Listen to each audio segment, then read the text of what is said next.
Ini pernah direncanakan oleh suami istri di masa lalu, dituliskan di dalam kitab yang sangat populer.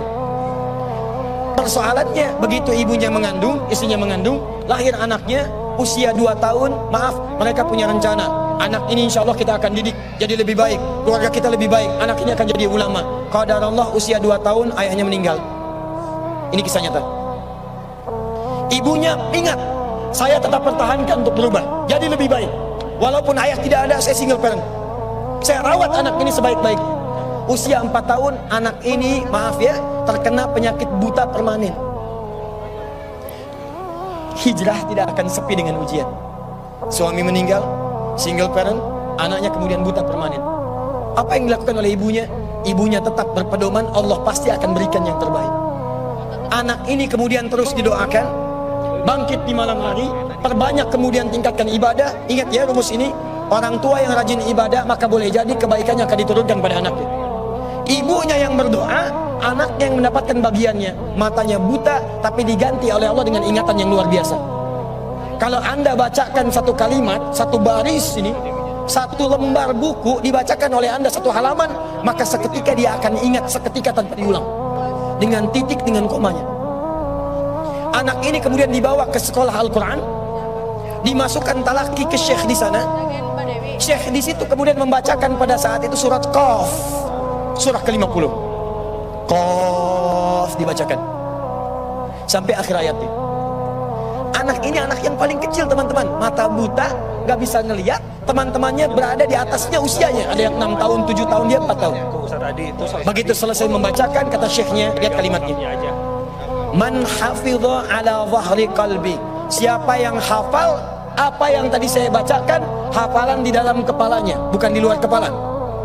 Hafal di luar kepala masih belum hafal. Kata syekhnya, hafal di dalam kepalanya. Tiba-tiba saat semuanya diam menyimpan tangannya begini, anak yang buta tadi mengangkat tangannya mengatakan, hafidtu ala zahri qalbi, saya sudah hafal. Syekhnya penasaran, kata syekhnya, bagaimana? Diambil anaknya ke depan, diminta baca, Masya Allah, bacaannya bukan hanya hafal, makhrajnya, sifat hurufnya, tajwidnya, semua mirip dengan syekhnya. Kata syekhnya, minal an tadrusul hadis, dari sejak sekarang ananda mesti belajar hadis. Pulang ke rumahnya, diantar oleh asisten rumah tangga ibu tadi. Begitu nyampe di rumahnya, wajahnya gembira, mengatakan pada ibunya, ummi, ummi, ummi, ummi, ibu, ibu, ibu, tadi saya dipuji oleh saya begini, ada kejadian begini, saya seperti ini. Kata anak ini, minal an uridul hadis, ma, sekarang saya pengen belajar hadis. Kata ibunya, ya bunayya iktafi bil Quran, anakku sayang, kamu punya keterbatasan, supaya kamu nggak capek sekarang Quran dulu, baru setelah itu hadis.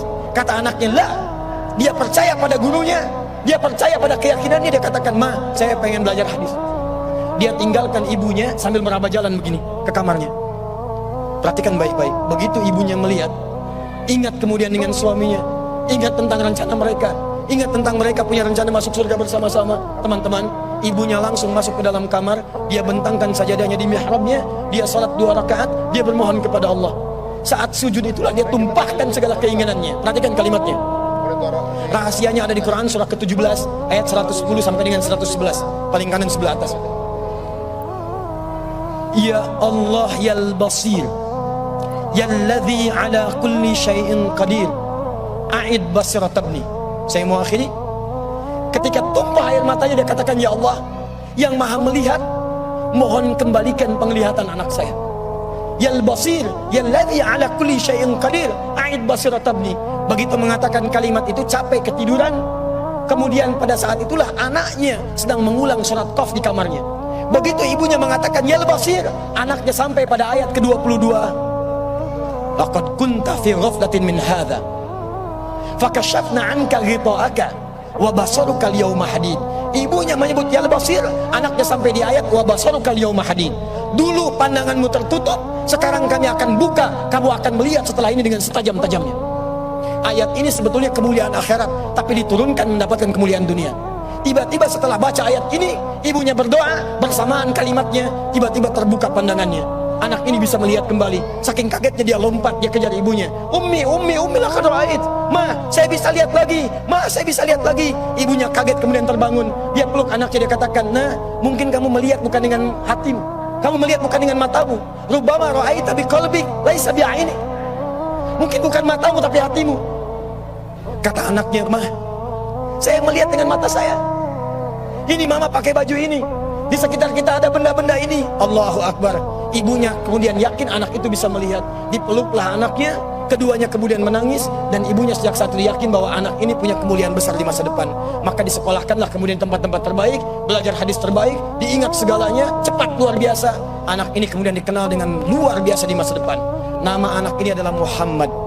Bapaknya yang meninggal namanya Ismail, kakeknya namanya Ibrahim, kakek buyutnya Al-Mughirah, eyang buyutnya Al-Bardizbah, tinggal di kecamatan Ju'fah, di Kabupaten Bukhara, Provinsi Khorasan, negara Uzbekistan sekarang. Kelak di kemudian hari, dia dikenal dengan nama daerahnya Bukhara, dengan Al-Bukhari. Itulah kisah Imam Al-Bukhari.